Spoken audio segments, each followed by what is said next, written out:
ये आकाशवाणी रायपुर है। छत्तीसगढ़ी समाचार बुलेटिन के संग अभिलाषा शुक्ला के जय जोहार। सूचना और प्रसारण मंत्री प्रकाश जावड़ेकर हथिन कि दूरदर्शन के सबले बड़े खूबी ओखर विश्वसनीयता आय और दूरदर्शन सबले बड़े डीटीएच ऑपरेटर हरे जेखर ले देशभर म लाखों लोगन तक कार्यक्रम पहुंचत हे। आज श्रीनगर म मुफ्त दूरदर्शन डिश सेटअप बॉक्स बांटे हर एक ठिन कार्यक्रम में श्री जावड़ेकर कहिन कि देशभर में करीबन हरेक भाखा के 700 ले ज्यादा टीवी चैनल काम करत हे। ओमन कहिन कि ए बेरा म 9 करोड़ टीवी डीटीएच ले जुड़े हवय। ओमन बताइन कि सरकार डहर ले देश म मुफ्त म डीटीएच सेटअप बॉक्स बांटे जात हे। प्रधानमंत्री किसान सम्मान निधि योजना में देश के 6 करोड़ ले ज्यादा किसान मन ला फायदा होए हे। किसान परिवार के बैंक खाता में 1230 करोड़ रूपया सीधा ट्रांसफर हुए हे। ए योजना के फायदा जम्मो किसान मन ला दे जावत हे। राज्यसभा में काली एक प्रश्न के लिखित उत्तर में केंद्रीय कृषि और किसान कल्याण मंत्री नरेन्द्र सिंह तोमर ह बताइन कि 2 करोड़ अतिरिक्त किसान मन ला ए योजना के फायदा देवाए जाही। वस्तु और सेवा कर यानी जीएसटी परिषद ह पंजीकरण के नियम ला सरल बना दे हे। जीएसटी में व्यापार के पंजीकरण बर अब आधार के उपयोग करे जाही। पहले व्यापारी मन ला कई दस्तावेज जमा करे बर पड़त रही, फिर अब आधार के इस्तेमाल ले व्यापारी मन ला कई फायदा होही। केंद्रीय वित्त मंत्री निर्मला सीतारमण ह परिषद के 35वां बैठका के बाद मीडिया ले गोठ बात करत नई दिल्ली में कहिन कि बैठका सुघ्घर वातावरण में होइस। राजस्व सचिव अजय भूषण पांडे ह पत्रकार मन ल बताइन कि जीएसटी परिषद ह ओ इकाई मन ऊपर 10% के जुर्माना लगाए बर मंजूरी दे दे हे, जउन ह जीएसटी दर म कटौती के फायदा उपभोक्ता मन तक नहीं पहुंचाही। ओमन कहिन कि परिषद ह जीएसटी में दाखिल करैया वार्षिक विवरण के आखिरी तारीख ला 2 महीना बर बढ़ा दे हे। अब 30 अगस्त तक ए विवरण जमा करे जा सकही। प्रदेश में बाढ़, भारी बारिश और दूसर विपत्ति ले निपटे खातिर विशेष कार्ययोजना बनाए जाही। मुख्य सचिव सुनील कुजूर ह रायपुर में राखे गे एक ठिन बैठका में ए बारा में जरूरी निर्देश दी। ओमन 5 बछर के बाढ़ की स्थिति के दौरान राहत और बचाव काम में आए परेशानी ल देखत आपदा प्रबंधन बर कार्ययोजना तैयार करे खातिर कहिन हे। बैठका में अधिकारी मन ह बताइन कि राज्य स्तर में बाढ़ नियंत्रण कक्ष बना के नोडल अधिकारी नियुक्त कर दे गे हे।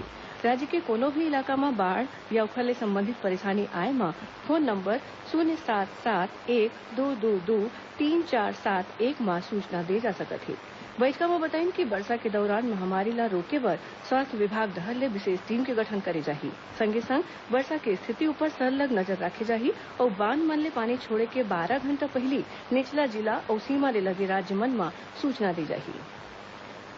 बस्तर में जापानी इंसेफेलाइटिस बीमारी ल निपटे बर स्वास्थ्य विभाग डहर ले अलर्ट जारी कर दे गे हे।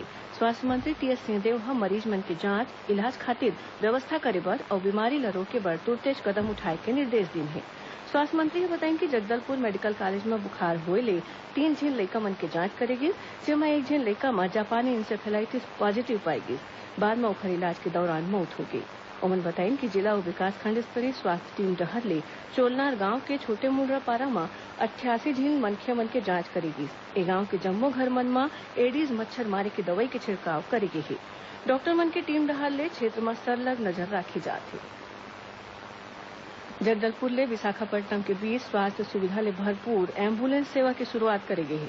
ए एम्बुलेंस जगदलपुर के जरूरतमंद मरीज मन ला सस्ता दर में विशाखापट्टनम के अपोलो अस्पताल तक पहुंचाए के काम करही। ए अस्पताल के प्रमुख डॉक्टर एम शाही ने बताइन कि एम्बुलेंस में तकनीकी सुविधा के संगे संग प्रशिक्षित टीम घलो रही। प्रदेश के आश्रम छात्रावास मन में अब प्रवेश के बेरा में लइका मन के स्वास्थ्य के जांच करे जाही। उन्हें मलेरिया प्रभावित क्षेत्र में आश्रम छात्रावास मन में दवई लगे मच्छरदानी और मलेरिया किट के व्यवस्था घलो करे जाही। स्कूल शिक्षा और आदिम जाति विकास मंत्री डॉक्टर प्रेमसाय सिंह टेकाम ह विभागीय समीक्षा बैठक के दौरान इस संबंध में अधिकारी मन ला जरूरी निर्देश दिन। ओमन कहिन कि ए मामला में कोनो भी प्रकार के लापरवाही नहीं होना चाहिए। स्वस्थ तन स्वस्थ मन योजना में हर महीना में 2 घाव लइका मन के स्वास्थ्य जांच होना चाहिए। सुनैया मन ल बता दन कि आकाशवाणी समाचार डहर ले काले बिहनिया 9:05 में जिले के चिट्ठी कार्यक्रम में कोरिया जिला के कामकाज के बारे में जानकारी दे जाही। जिला प्रदेश के जम्मू आकाशवाणी केंद्र एके संग्रह रिले करही। ईस्ट कोस्ट रेलवे के संबलपुर रेलमंडल के लखना नुआपाड़ा रद्दा रेलवे स्टेशन के बीच में डबल लाइन और यार्ड रिमॉडलिंग के काम 2 जुलाई तक करे जाही। ए दौरान ए रद्दा में कई ठिन गाड़ी मन के अवई जवई प्रभावित होही। एक संग छत्तीसगढ़ी समाचार बुलेटिन यह सिरावत है। जय जोहार।